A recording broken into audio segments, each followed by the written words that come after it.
building was a pharmacy built in like the 1920s, and I believe it was in business until about the early 60s, and from about 62 until 10 years ago when we opened it up, it was just boarded up. It wasn't abandoned or anything. Someone owned it, but they used it as a storage shed. In all that time, it didn't have electricity or plumbing or anything. It was truly just like a shed. Yeah, it's a time capsule. So let's go inside. All right, come on in.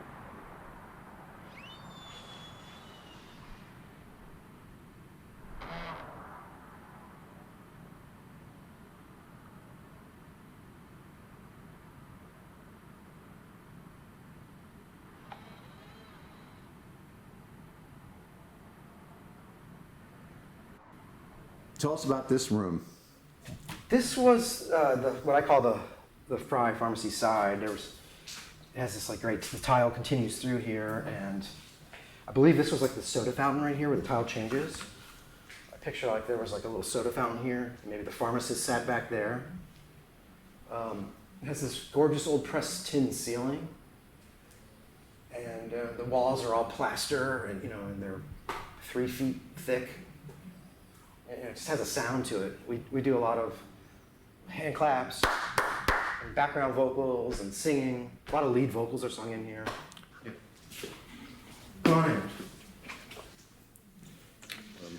This is the other side, and it's open air. It's meaning like the control. This is the control room and the live room. We just record right there. I'll monitor on isolation headphones so I can hear. And the band mostly plays here. We do probably, 90% of our recording right here in the room. These are our primary multi-track format. It's a 2-inch 16-track and a 2-inch 24-track. They both have 24-track electronics, but the head stacks are different. They're Ampex MM1200s, which are just amazing sounding American tape machines that, to me, have the sound of classic American rock and roll and soul music. And Tell us about this console. this console is a Sphere. It's a Sphere Eclipse A. It's very, again, it's like transformer balanced in and out. This is a 28 channel console, and there's like 88 transformers in this thing. Yeah. It's a mix of graphics, regular old parametrics, and 3-band with a sweepable mid. And they're, except for these red ones, these are all inductor-based EQs, like Pultecs. They're passive inductor-based EQs. Since you're working all analog, obviously there's no real recall here, right? Do you do recall sheets or anything? I do. Uh-huh. I write things down. And actually what I've been doing recently is taking pictures. Oh, right. Because then you can just email yourself and you have them as a backlog in your email. And this is an Ampex late 1950s Ampex 3-track, which was really like the first multi-track format, a very short-lived format, but a lot of stuff was recorded in those years on 3-track. Wow. How would you do that? Just like there's different ways of doing it. Lots of times they would do rhythm section on one channel. Yeah. Rhythm section meaning like bass, drums, maybe piano and guitar. Uh-huh. Then they do lead type instruments on another channel, and then they overdub background lead vocals on the channel. Okay. So they actually had control of the lead vocal, like all that Studio B stuff, the classic years, like Patsy Cline, all that. Yeah. Stuff, where the vocals sound so beautiful and huge. It's because they were cutting it on a 3-track. And I use this for mobile recording when I go out and record concerts, and I'll do a stereo pair for the whole stage, and then I'll do a mono feed of like kick drum and vocals, stuff that's centered more, bass, guitar, centered on one. So I'll have a pretty complete mono feed, and then I'll have 2 wide stereo feeds to get ambience. Cool. Yeah. The console pre's on the Sphere are great. I use those a lot.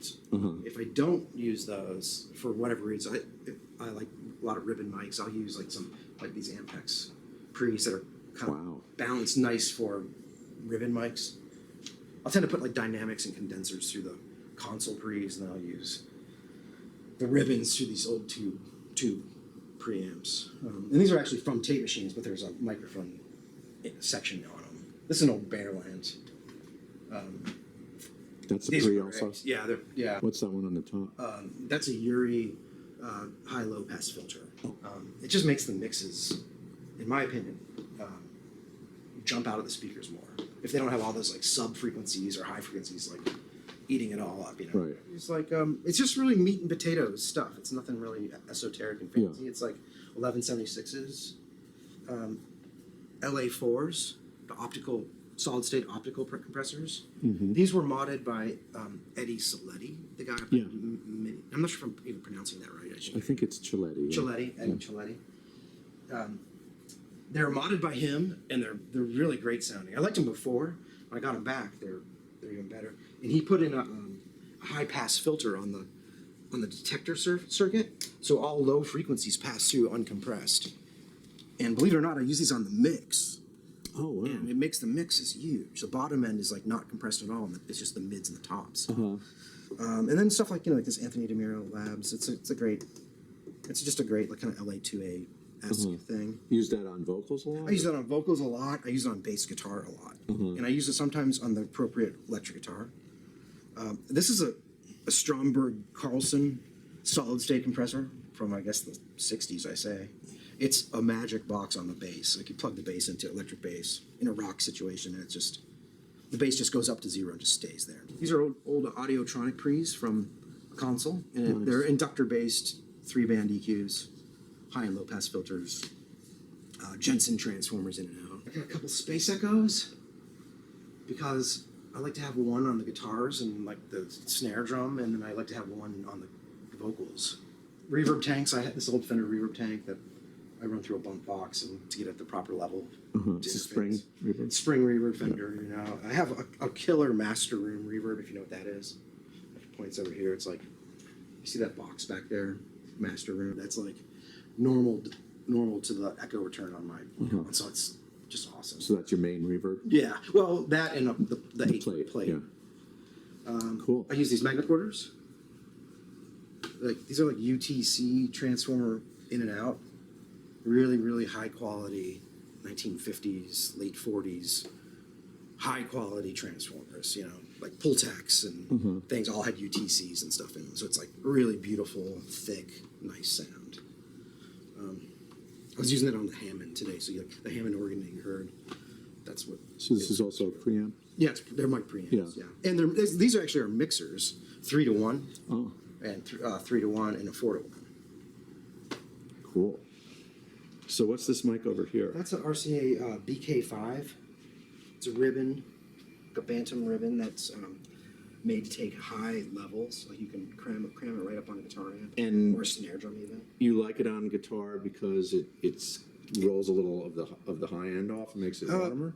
It believe it or not, it's really clear for a ribbon. It's not as rounded off as you would think. It's very clear, but it still has that ribbon quality, kind of like that mid-rangey thing. They're great mics. They sound great on vocals. They sound great on guitars and upright basses. It's one of the best mics ever made, I think. Okay. And what else you got? What do you got there? This is a RCA paintbrush. Wow. Another Bantam ribbon, a small ribbon. It's really sensitive. It can't take any level on anything. Is this one of those old ribbons that's like if you accidentally you don't hit it with drop phantom any. power or something? Yes, it'll be fried. It'll fry out. Yeah. This thing though can pick up like a whole band. If you find the right spot in the room for this, you can get a band on this whole mic. It sounds amazing. It's a great mic. It's a good fiddle mic, an acoustic instrument, like quieter things, or about 30 feet away from a whole loud rock band. And then what about the kick? That is a 1970s AKG D12. Oh, okay. You know, like classic. It's a real thumpy kick drum. Real thump, you know. Right. This is a RCA 77DX. 77DX. Another ribbon. Yeah, ribbon. Multiple pattern. And on the snare? On the snare is just the old Oh. 57. Nothing. Barrel 57 finds Yeah. its way everywhere. Yeah. And then this mic over here on the floor top on the side is an RCA Ver acoustic, Nice. which is the same insides as the DX, the 77 DX, and same acoustic shield on the back that changes the pattern, Nice. and same transformer. It sounds different though because it's in a different box. So Cool. it's also a great mic. Great. Okay.